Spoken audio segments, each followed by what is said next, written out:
រស់នៅជាមនុស្សត្រូវប្រកាន់ខ្ជាប់ឧត្តមភាពនៃជីវិតឲ្យសមជាមនុស្ស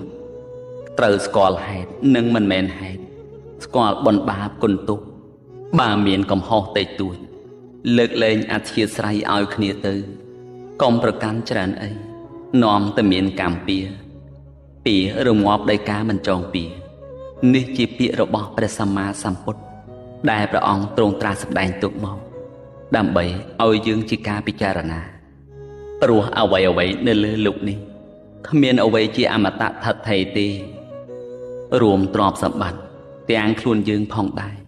សុទ្ធតែស្ថិតនៅក្នុងអំណាចនៃសេចក្តីវិនាសគឺសេចក្តីស្លាប់ចោលឆ្អឹងនៅលើផែនដីនេះមានតែអំពើល្អនិងអាក្រក់ប៉ុណ្ណោះដែលយកទៅតាមខ្លួនបានអ្នកចូលកុំប្រព្រឹត្តខ្លួនជាមនុស្សមានអំនួតអួតអាងមានជីវិតយើងរស់នៅបានសុខមិនមែនព្រោះតែមានទេតែយើងមានជីវិតរស់នៅជាប្រក្រតីក្នុងសេចក្តីសុខទៅបានព្រោះមានការអត់ធន់ស្មោះត្រង់ការអត់ឱនអធ្យាស្រ័យគ្នាទៅវិញទៅមកព្យាយាម